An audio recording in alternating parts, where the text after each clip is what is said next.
as empresas não quebram porque não estão dando lucro. As empresas quebram porque não tem dinheiro para pagar as contas. Né?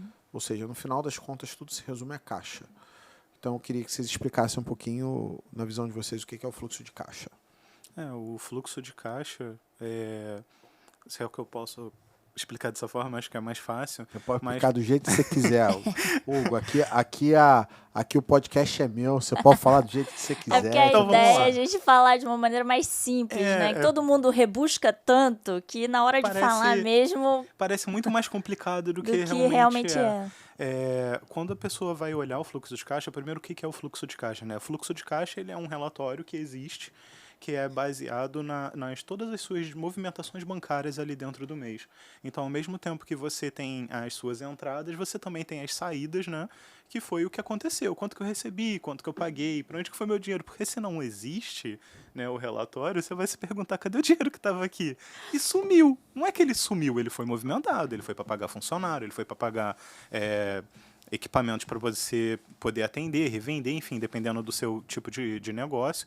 E o fluxo de caixa ele vai te mostrar a movimentação do dinheiro dentro daquele período de tempo, dentro daquele mês. Pode ser feito mensal, pode ser feito semestral, trimestral, anual, tanto faz, mas ele é muito feito mensalmente para justamente ter esse acompanhamento. Então, conforme você for fazendo o relatório de fluxo de caixa, você vai perceber que você vai ter muito mais clareza para a tomada de decisão do que se você estivesse simplesmente tendo que adivinhar as informações. E aí vem uma outra coisa, mas como que faz o fluxo de caixa? O primeiro passo para a gente poder ter um fluxo de caixa é você saber o que você está gastando, né? Que é você organizar e lançar essas informações. Já existem diversos softwares para isso, que você pode fazer o lançamento dos seus gastos e custos dentro da empresa, mas você vai bater o que está previsto com o que realmente aconteceu dentro da sua conta bancária. E aí você confirmando aquilo, você vai ter uma informação real do que aconteceu dentro do seu mês e vai poder analisar e ver, poxa, com o que eu estou gastando mais? Qual o período do mês que de repente eu tenho uma entrada maior de dinheiro? Qual o período do mês que eu tenho uma necessidade de ter dinheiro em caixa? Por exemplo, no início de mês tem folha de funcionário. Então, necessariamente, você tem uma movimentação, na maioria das empresas, bem maior do que você tem ao decorrer do mês. Isso pode variar. A nível de despesa, né? A nível de despesa. No supermercado, metade da despesa é funcionário. Então, aí se você não tem essa organização, se você não sabe nem para onde que está indo o seu dinheiro, aí fica complicado, né? Então, a primeira coisa é você alimentar, ter um sistema para você poder fazer essa alimentação e saber para onde o seu dinheiro está indo. O fluxo de caixa ele vai te guiar nisso, né? É a movimentação do seu dinheiro ali dentro do período de tempo, dentro do mês. E aí, trazendo um pouco para o universo do supermercado, eu acho que um dos maiores erros é as pessoas confundirem caixa por competência, né? Por quê? Porque elas veem quanto gasta, quanto pagou. Mas elas não veem quanto recebeu, elas olham quanto vendeu. Exato. E aí o que ela vendeu não é necessariamente o que ela recebeu. O que ela recebeu. E aí quando você identifica, quando você vê que esse casamento aí não está encaixando, que a coisa não está encaixando, você, mas eu vendi tanto e eu fiz esse dinheiro e não sei o quê. Mas esse dinheiro não entrou. Eu já vou deixar você assistir o vídeo, mas não é disso que eu vim falar, não.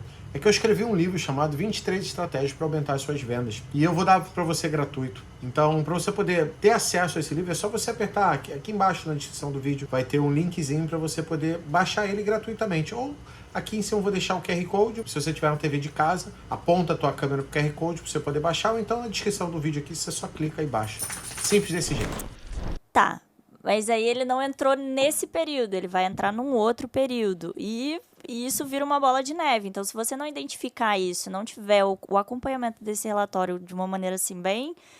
Fica ali em cima do teu fluxo de caixa, você se perde com uma facilidade em que você pode ter até um montante de dinheiro para receber, mas não é agora. Não é necessariamente no período em que você tem mais conta para pagar. E aí você fica sempre nesse desfalque. E isso não... E é exatamente isso, tá? Se você não faz nenhum fechamento financeiro, que você faça o fluxo de caixa. Porque pelo fluxo de caixa você descobre se a tua empresa está indo mal ou não. Você paga boleto com o dinheiro que tem na conta, com o dinheiro que caiu do cartão, antecipado de cartão. Só que, por exemplo, isso acontece muito com o supermercado que vende fiado. Então o cara olha lá e fala assim, vende 600 mil, tá, mas sei lá, metade disso é fiado e nem todo mundo pagou. Exatamente. Aí no final ele não recebeu esse dinheiro, fez despesa para esse dinheiro, comprou para 600 mil, comprou para 600 mil, vendeu 600 mil, só que não recebeu 600 mil. Recebeu, sei lá, se metade disso é fiado, recebeu 300, do fiado recebeu metade do fiado, foi 150, ele recebeu 450 mil. Mas ele fez compra para 600 mil. Ele tem despesa para 600 mil. A conta não fecha. A conta não fecha exatamente isso. E só complementando o lance que vocês falaram da reserva, eu costumo dizer que, por exemplo, para o supermercado, se ele tiver 10% do que ele vende de reserva, ele consegue pagar boleto tranquilo. Se ele pegar esse dinheiro e jogar dentro do caixa dele, ele paga boleto com bastante tranquilidade, tendo 10% do que ele vende em caixa. Porém, ele precisa ter... O ideal é que ele tenha no mínimo, no caso de supermercado, tá? Tenha no mínimo 30% disso de reserva, que a gente chama, que é o open door number, né? Que é o número mínimo que você tem para ficar de porta aberta. Então, é você ter pelo menos o valor para pagar as suas despesas no mês, independente do faturamento ou não, né? No nosso caso, por exemplo, que é a nossa empresa uma empresa de educação, como instituto, a nossa conta é 1 ano, né? Tem 1 ano de caixa. Sim. Né? Mas uma empresa de serviço, muitas vezes, é isso, ter 6 meses, 1 ano de caixa. Uma empresa de comércio não consegue. Pô, se ela tiver 1 ano de caixa... É verdade. É onde Você nossa, tocou num ponto...